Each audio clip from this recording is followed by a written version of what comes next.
यंत्रणा मागासवर्ग आयोगाच्या वेळेस कामाला लागली। तुम्हाला हरकती थोड्या आहेत त्या बघण्यासाठी 1 घंट्यात तुम्ही बघू शकता त्या सगळ्या। हे म्हणजे कारण नको आहेत आणि ते कारण देणाऱ्यापैकी नाहीत असे आम्हाला आशा आहे। मुख्यमंत्री साहेब पण आणि फडणवीस साहेब पण कारण देणार नाहीत। हरकती रात्रीतून बघून घेतील ते, परंतु उद्या त्याला अपेक्षा आहे महाराष्ट्रातल्या मराठा समाजाला सगळ्या सोयऱ्यांची अंमलबजावणी आपल्याकडून होईल।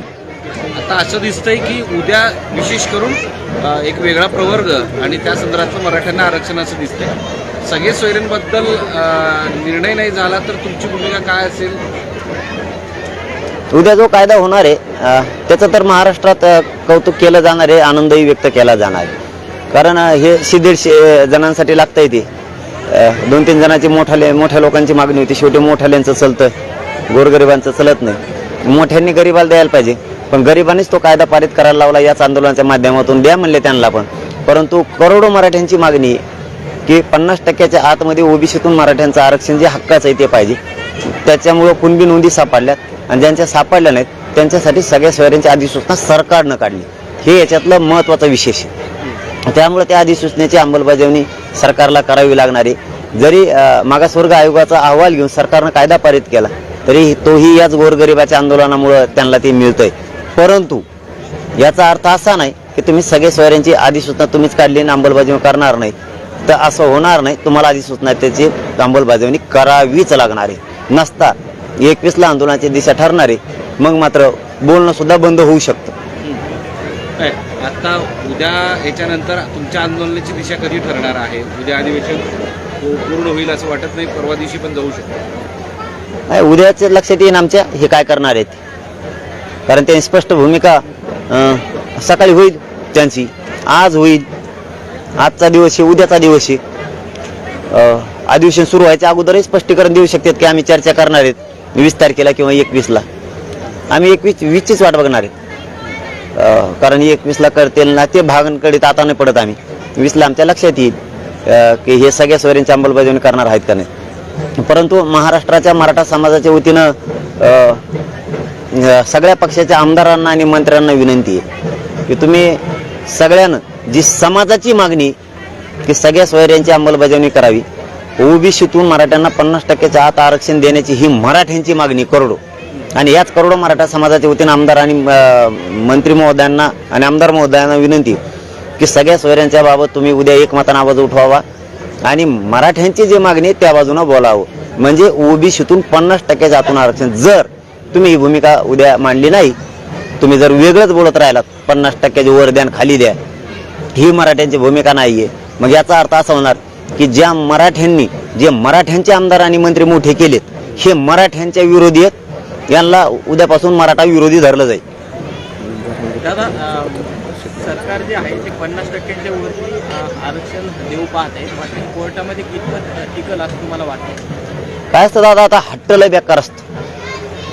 हट्टाचे 1-7-8 प्रकार आहेत। त्यातला हे श्रीमंतांचा पांढऱ्या कपड्यावाल्यांचा हट्ट आहे, 2-3 की आम्हाला पाहिजे ते, आणि ते 150 जणांना लागत आहे। आता शेवटी श्रीमंताचा हट्ट सरकार पुरवतो, गोरगरिबांचा लवकर पुरवत नाही। आम्ही 6 महिने झालोय हक्काचं आरक्षणासाठी लढतोय आणि त्याच्यासाठी लढाई आत्ताही सुरू आहे। परंतु आता त्या 150 जणांसाठी सरकार उद्या कायदा अनुपात आहे, तोही मागासवर्ग आयोगाचा अहवाल मागासवर्ग आयोग गठीत करण्यासाठी, टास्क फोर्स गठीत करण्यासाठी याच गोरगरिबांनी लढाई उभा केली। गोरगरिबांनी उलट ह्या 150 जणांना, 2-3 जणांना न्याय देण्याचं काम केलंय, पण या 150 जणांना गोरगरिबांना न्याय देण्याचं काम नाही केलं।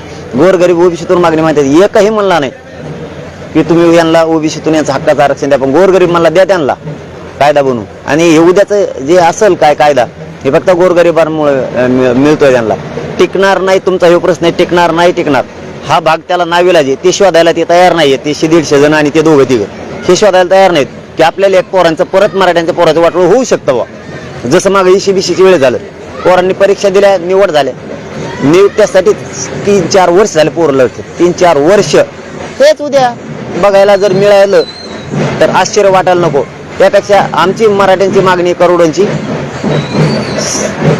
मराठ्यांच्या नोंदी सापडल्यात त्यांना कुणबी प्रमाणपत्र देणे, ज्यांच्या सापडल्या त्यांच्यासाठी सगळ्या सोयऱ्यांची अधिसूचना आणली, त्याची अंमलबजावणी करणे। यासाठी सगळ्या मंत्र्यांना आणि आमदारांना मराठ्यांच्या एक जीवन उद्या एक मतानं लढायचं.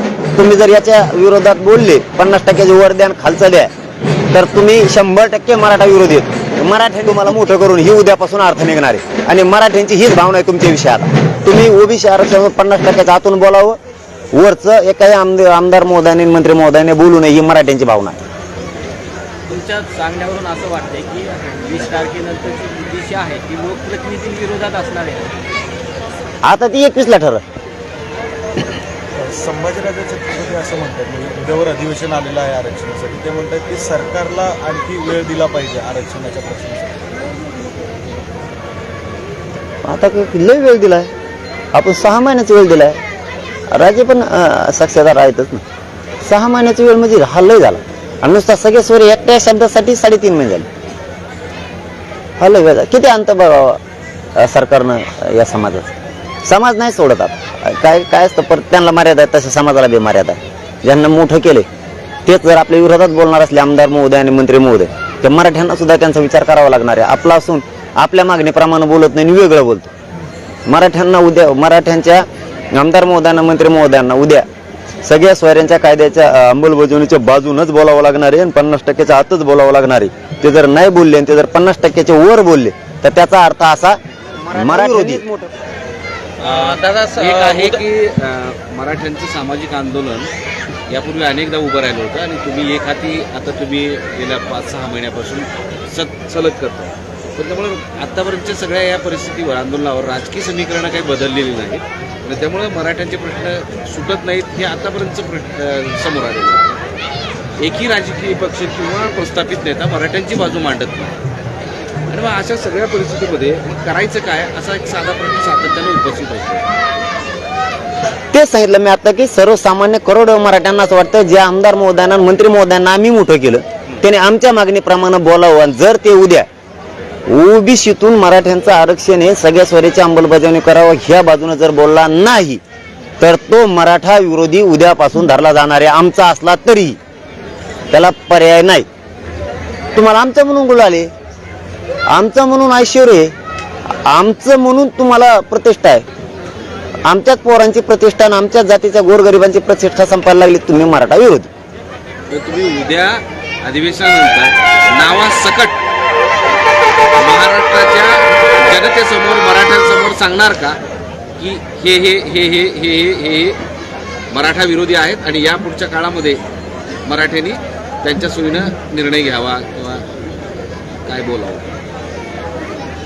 हे म्हणायची गरजच नाही. सगळ्या पक्षातले आमदार महोदयांनी मंत्री महोदयांची जबाबदारी आहे गोरगरीब मराठ्यांची मागणी 50%च्या आतून आहे सगळ्या सोयऱ्याच्या अंमलबजावणीसाठी या बाजूनच बोलावं. कारण या जनतेचा गोरगरीब मराठ्यांचा तुमच्यावरती अधिकार आहे. कारण तुम्हाला त्यांनी काहीतरी घडवलंय गोरगरिबांनी. त्यांच्या पोराच्या बाजून जर उद्या बोलला नाहीत तर तुम्ही मराठाच विरोधी आहेत आणि आरक्षण सुद्धा विरोधी आहेत. याचा सरळ सरळ उद्या मराठी अर्थ काढणार आहे. आमची मागणी आहे तुम्ही दुसरी कसं काय करता ती सांगितली कुणी करायची 3 लोकांनी आणि लागतंय 150 जणाला. त्यांच्यासाठी करोडो मराठ्यांच्या नजरेतून पडू नका. करोडो मराठ्यांची मागणी 50%च्या आतून ओबीसीतून आणि ज्यांच्या नोंदी सापडल्या नाही त्यांची सगळ्या सोयऱ्यांचा कायद्याची अंमलबजावणी करणे याच्याच बाजूने बोलावं.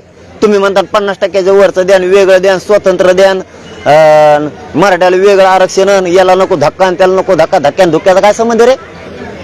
तुम्हाला काय करा धक्क्याचं? तुम्हाला काय करायचं? मराठ्यांचा अधिकार आहे तुमच्यावरती. तुम्हाला बोलावं लागणार आहे.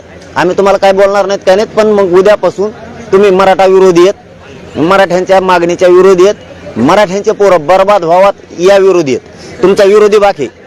उद्या ओबीसी नेते एकवटून विरोध करतील